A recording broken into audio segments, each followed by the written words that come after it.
భారత్కు పూర్వ వైభవం తీసుకొచ్చి విశ్వగురువుగా నిలబెట్టేందుకు కృషి చేద్దామని ఆల్ ఇండియా హిందూ జాగరణ సమితికి చెందిన ఆలే శ్యామ్ కుమార్ పిలుపునిచ్చారు.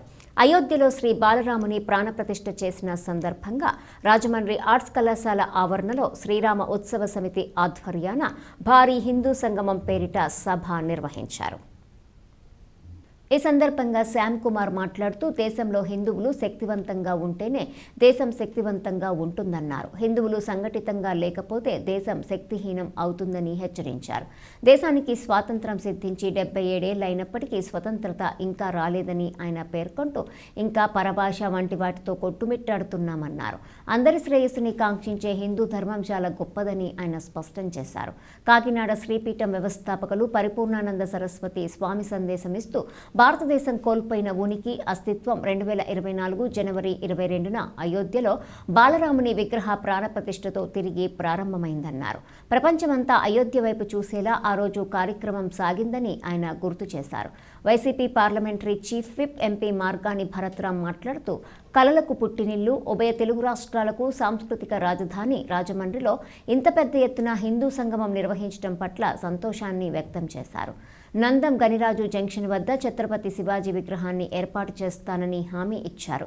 బీజేపీ జిల్లా అధ్యక్షుడు బొమ్ముల దత్తు, సమితి అధ్యక్షుడు దినేష్ వైష్ణవ్, మహామహోపాధ్యాయ ఆచార్య దోర్పల ప్రభాకర శర్మ, సమితి గౌరవ అధ్యక్షుడు డాక్టర్ కర్రి రామారెడ్డి, ఉపాధ్యక్షుడు గుండెపూడి సురేష్, కోశాధికారి బండ్ల రామశంకర్, ఓలేటి సత్యనారాయణ తదితరులు పాల్గొన్నారు.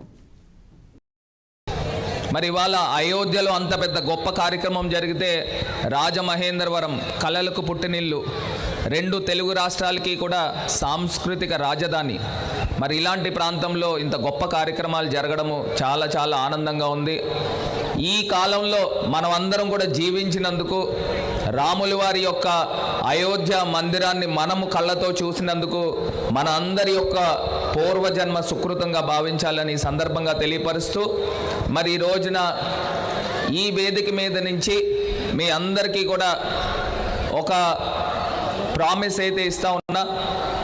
మరి అందరూ కూడా పెద్దలు అందరూ కూడా వచ్చి ఒక రిప్రజెంటేషన్ ఇవ్వడం జరిగింది. రాజమహేంద్రవరంలో ఒక ప్రధాన కూడలిలో ఛత్రపతి శివాజీ గారి యొక్క స్టాట్యూని ఇనాగ్రేషన్ చేయాలి అని చెప్పి జై శ్రీరామ్, జై శ్రీరామ్, జై శ్రీరామ్, జై భవానీ ఇవాళ మన కళ్ళ ముందు కనిపిస్తూ ఉన్నది.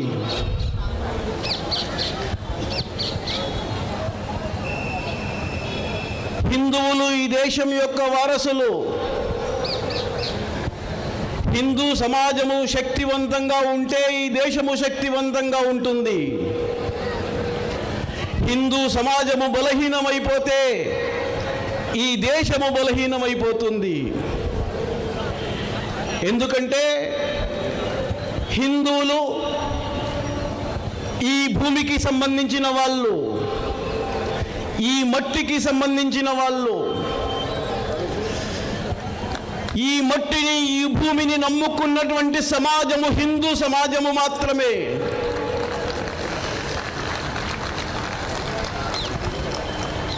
ఇక్కడ ఉండేటువంటి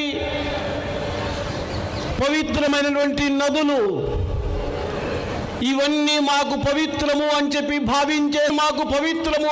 భావించే సమాజము, పూజించే సమాజము కేవలము హిందూ సమాజం మాత్రమే.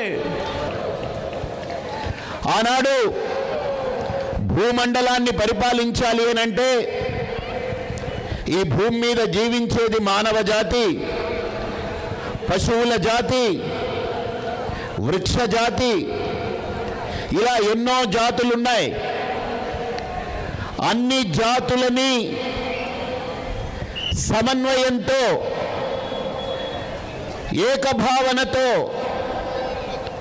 నడపగలిగేటువంటి రాజు ఎవరు అని ఆలోచించినటువంటి ఆ క్షణంలో దేవతలందరికీ అనిపించినటువంటి ఏకైక రాజ మంత్రం జై శ్రీరామ్ అనే మంత్రం. రాముడు ఈ భూమి మీదకు అడుగు పెడితే సమస్త మానవాళికి ఒక మనుగడని అందించగలరు